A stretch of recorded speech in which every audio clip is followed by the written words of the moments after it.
Hi everyone, welcome to Hindi classes. तो आज की जो क्लास है हिंदी साहित्य की बहुत इंपॉर्टेंट है। आज हम इस वीडियो में करेंगे हिंदी साहित्य इतिहास से इंपॉर्टेंट क्वेश्चन।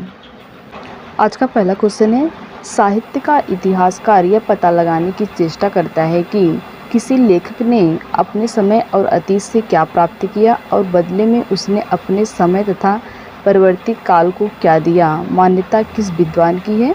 ऑप्शन है ए ग्रियर्सन, बी है हडसन, सी है टेन, डी है हेराल्ड पी सियमसन। इस क्वेश्चन का आंसर कौन सा है। क्वेश्चन है, साहित्य का इतिहासकार यह पता लगाने की चेष्टा करता है कि किसी लेखक ने अपने समय और अतीत से क्या प्राप्त किया और बदले में उसने अपने समय तथा परिवर्ती काल को क्या दिया। मान्यता किस विद्वान की है। आंसर हो जाएगा डी हेराल्ड सियमसन। आंसर हो जाएगा डी। नेक्स्ट क्वेश्चन है, मिश्र ग्रंथ विनोद के संबंध में असत्य कथन है। ऑप्शन है ए, इनमें लगभग 5000 रचनाकारों का परिचय दिया गया है। बी है, इनमें काल विभाजन को व्यवस्थित रूप देने का प्रयास किया गया है। पूरे हिंदी साहित्य को 5 मुख्य कालखंडों में व्यवस्थित किया गया है।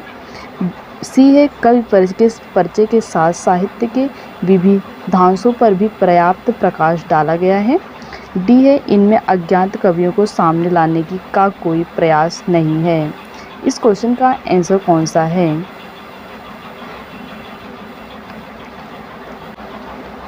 क्वेश्चन है, मिश्र ग्रंथ विनोद के संबंध में असत्य कथन है। आंसर हो जाएगा डी असत्य कथन है। आंसर हो जाएगा डी। तीनों सही हैं। इनमें लगभग 5000 रचनाकारों का परिचय दिया गया है, सही है। इसमें काल विभाजन को व्यवस्थित रूप देने का प्रयास किया गया है। पूरे हिंदी साहित्य को 5 मुख्य कालखंडों में व्यवस्थित किया गया है, बी सही है। कवि परिचय के साथ साहित्य के विविधांशों पर भी पर्याप्त प्रकाश डाला गया है, सी सही है। तीनों सही है, डी गलत है। आंसर हो जाएगा डी। नेक्स्ट क्वेश्चन है, हिंदी आरंभिक रूप को अवहट्ट कहने वाले विद्वान हैं। ऑप्शन है ए रामचंद्र शुक्ल, बी है राहुल संकीर्त्यायन, सी है चंद्रधर शर्मा गुलेरी, डी है भोला शंकर व्यास। इस क्वेश्चन का आंसर कौन सा है। क्वेश्चन है, हिंदी के आरंभिक रूप को अवहट्ट कहने वाले विद्वान हैं। आंसर हो जाएगा डी भोला शंकर व्यास। नेक्स्ट क्वेश्चन है, 10वीं से 14वीं शताब्दी के उपलब्ध लोक भाषा साहित्य को अपभ्रंश से थोड़ी भिन्न भाषा का साहित्य कहा जा सकता है। वस्तुतः वह हिंदी के आधुनिक बोलियों में से किसी के पूर्व रूप में ही उपलब्ध होता है। यह कारण है कि हिंदी साहित्य के इतिहास लेखन 10वीं शताब्दी से इस साहित्य का आरंभ स्वीकार करते हैं। इस समय से हिंदी साहित्य का आदिकाल माना जा सकता है। मान्यता किस विद्वान की है। ऑप्शन है ए डॉक्टर रामकुमार वर्मा, बी है हजारी प्रसाद द्विवेदी, सी है रामचंद्र शुक्ल, डी है गणपत चंद्र गुप्त। इस क्वेश्चन का आंसर कौन सा है। क्वेश्चन है, 10वीं से 14वीं शताब्दी से उपलब्ध लोक भाषा साहित्य को अपभ्रंश की थोड़ी भिन्न भाषा का साहित्य कहा जा सकता है। वस्तुतः वह हिंदी के आधुनिक बोलियों में से किसी के पूर्व रूप में ही उपलब्ध होता है। यह कारण है कि हिंदी साहित्य के इतिहास लेखन 10वीं शताब्दी से इन साहित्य का आरंभ स्वीकार करते हैं। इस समय से हिंदी साहित्य का आदिकाल माना जा सकता है। मान्यता किस विद्वान की है। आंसर हो जाएगा बी हजारी प्रसाद द्विवेदी का। नेक्स्ट क्वेश्चन है, ग्रियर्सन ने रीति काव्य की अवधि मानी है। ऑप्शन है ए 1560 से 1592 ईस्वी, बी है 1580 से 1692 ईस्वी, सी है 1595 से 1843 ईस्वी, डी है 1600 से 1843 ईस्वी। इस क्वेश्चन का आंसर कौन सा है। क्वेश्चन है, ग्रियर्सन ने रीति काव्य की अवधि मानी है। आंसर हो जाएगा बी 1580 से 1692 ईस्वी। आंसर हो जाएगा बी। नेक्स्ट क्वेश्चन है, आदिकाल को वीरकाल कहने वाले आलोचक हैं। ऑप्शन है ए रामचंद्र शुक्ल, बी है राहुल संकीर्त्यायन, सी है वासुदेव सिंह, डी है विश्वनाथ प्रसाद मिश्र। इस क्वेश्चन का आंसर कौन सा है? क्वेश्चन है आदिकाल को वीरकाल कहने वाले आलोचक हैं। आंसर हो जाएगा D Vishwanath Prasad Mishra. Next question है आचार्य रामचंद्र शुक्ल ने जिन 12 रचनाओं के आधार पर आदिकाल को वीरगाथा काल कहा उसमें शामिल नहीं है। ऑप्शन है ए परमाल रासो, बी है विजयपाल रासो, सी है हम्मीर रासो, डी है संदेश रासक। इस क्वेश्चन का आंसर कौन सा है? क्वेश्चन है आचार्य रामचंद्र शुक्ल ने जिन 12 रचनाओं के आधार पर आदिकाल को वीरगाथा काल कहा उनमें शामिल नहीं है। आंसर हो जाएगा डी संदेश रासक शामिल नहीं है। परमाल रासो, विजयपाल रासो, हम्मीर रासो तीनों शामिल हैं। प्रमुख तथ्य है 12 रचनाओं का नाम है अपभ्रंश रचना है विजयपाल रासो, हम्मीर रासो, कीर्तिलता, कीर्ति पताका, देश भाषा काव्य की रचना है कुमार रासो, बीसल देव रासो, पृथ्वीराज रासो, जय चंद्र प्रकाश, जय मयंक जस चंद्रिका, परमार रासो, खुसरो की पहेलियाँ, पदावली आदि हैं। नेक्स्ट क्वेश्चन है सिद्धों के चर्या पदों की विशेषता नहीं है। ऑप्शन है ए चर्या पद गे हैं जो विविध राग रगनियों में गाए जा सकते हैं, सी है बी है इनमें सिद्धों की मन स्थित सरल भाषा में अप्रतीकात्मक रूप में व्यवस्थित हुई है, सी है इसकी भाषा पूर्वी अपभ्रंश है, डी है ए साध्य भाषा के दृष्टकूटों में लिखे गए हैं। इस क्वेश्चन का आंसर कौन सा है? क्वेश्चन है सिद्धों के चर्या पदों की विशेषता नहीं है। आंसर हो जाएगा बी नहीं है इनमें सिद्धों की मन स्थित सरल भाषा में अप्रतीक नहीं है, प्रतीकात्मक रूप में व्यवस्थित हुई है, इसलिए ये गलत हो जाएगा। आंसर हो जाएगा बी चर्या पद गे हैं जो विविध राग रगनियों में गाए जा सकते हैं, ए सही है, सी है इसकी भाषा पूर्वी अपभ्रंश है, सी सही है, डी है ये साध्य भाषा के दृष्टकूटों में लिखे गए हैं, डी भी सही है, तीनों सही है, बी गलत है। आंसर हो जाएगा बी। नेक्स्ट क्वेश्चन है निम्नलिखित में से सुमेलित नहीं है। आंसर हो जाएगा बी सुमेलित नहीं है। ए सुमेलित है पंडित असल सत्य बखाड़े सराफा, आगम वेग पुराणे पंडित मान बहंती कन्हप्पा, आका तरुवर पंच बिडाल चंचल चिये पैठो काल लुइपा तीनों सही है, बी गलत है। आंसर हो जाएगा बी। नेक्स्ट क्वेश्चन है गोरखनाथ द्वारा परिवर्तित 12 पंथी शाखा में निम्नलिखित में से किसकी गणना नहीं की जा सकती। ऑप्शन है ए संत नाथी, बी है धज पंथ, सी है राम पंथ, डी है सहज पंथ। इस क्वेश्चन का आंसर कौन सा है? क्वेश्चन है गोरखनाथ द्वारा परिवर्तित 12 पंथी शाखा में निम्नलिखित में से किसकी गणना नहीं की जा सकती। आंसर हो जाएगा डी सहज पंथी नहीं की जा सकती।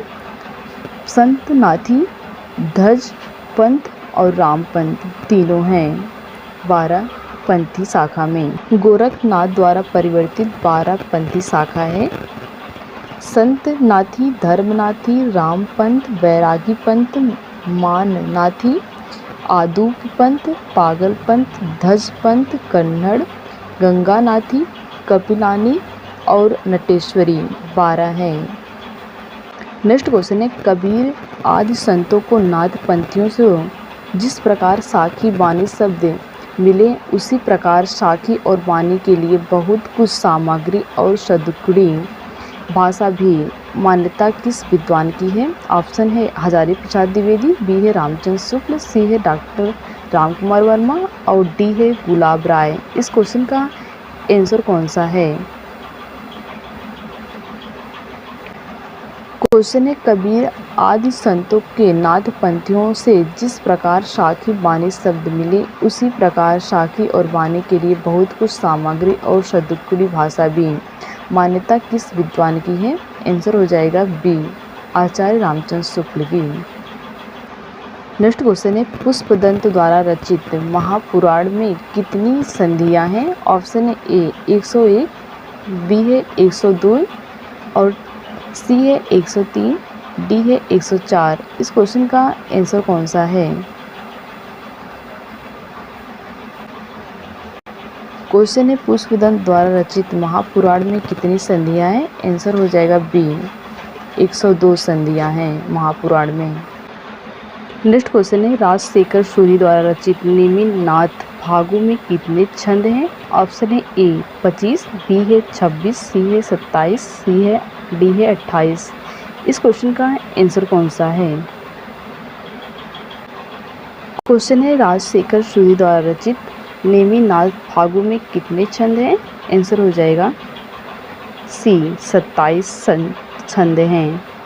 नेक्स्ट क्वेश्चन है उनमें न तो हृदय की परिस्थितियों का चित्रण है और न ही कोई संदेह ही, यह केवल मनोरंजन की सामग्री है। जीवन की गंभीरता से ऊपर कोई भी व्यक्ति उससे विनोद पा सकता है। अमीर खुसरो की कविता के संबंध में यह कथन किस विद्वान का है? ऑप्शन है ए डॉक्टर रामकुमार वर्मा, बी है डॉक्टर बच्चन सिंह, सी है रामचंद्र शुक्ल, डी है गुलाब राय। इस क्वेश्चन का आंसर कौन सा है?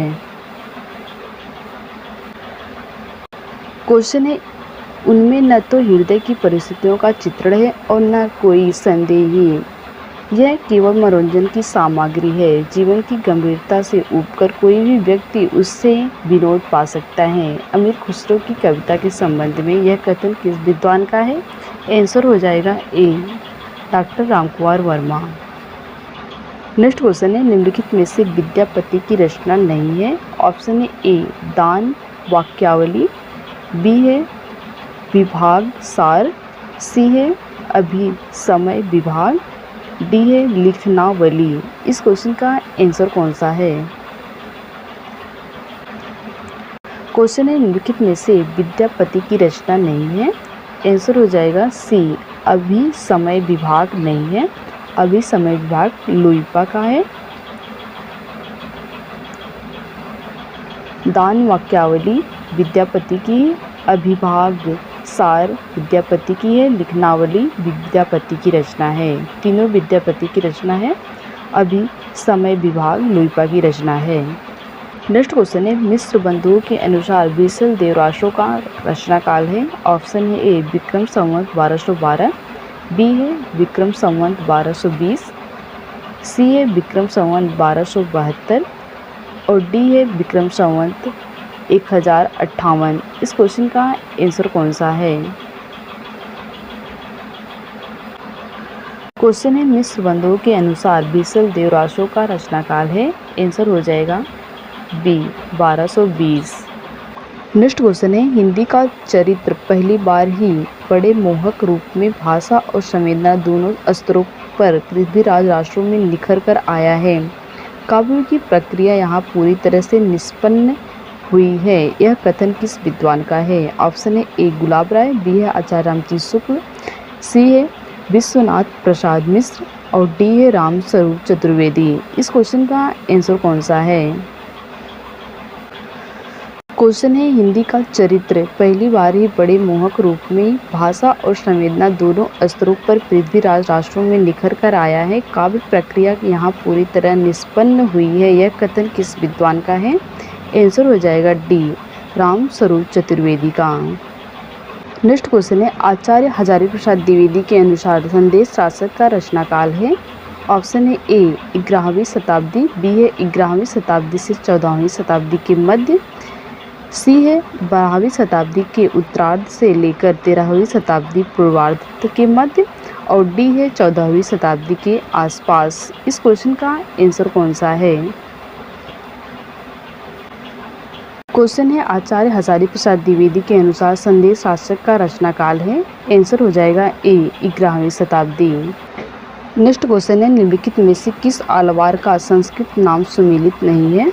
ऑप्शन ए मोयगो आलवार शोरो योगिन, बी है नम आलवार सटको, सी है अंडाल आलवार गोदा, डी है तिरुपन आलवार परमकाल। इस क्वेश्चन का आंसर कौन सा है? क्वेश्चन है निम्नलिखित में से किस आलवार का संस्कृत नाम सुमेलित नहीं है? आंसर हो जाएगा डी सुमेलित नहीं है। ए सुमेलित है मोयगो आलवार शोरो योगिन, बी भी सुमेलित है नम आलवार षटको, सी भी सुमेलित है अंडाल आलवार गोदा। नेक्स्ट क्वेश्चन है महानुभाव संप्रदाय के प्रवर्तक कौन है? ऑप्शन ए चक्रधर, बी है रामचरण दास, सी है जीवाराम, डी है पुंडलीक। इस क्वेश्चन का आंसर कौन सा है? क्वेश्चन है महानुभाव संप्रदाय के प्रवर्तक कौन है? आंसर हो जाएगा ए चक्रधर हैं। तो यह थी आज की क्लास। आई होप आपको क्लास अच्छी लगी हो, तो please like share and subscribe कर दीजिएगा। मिलती हूँ नेक्स्ट क्लास में। Thanks for watching.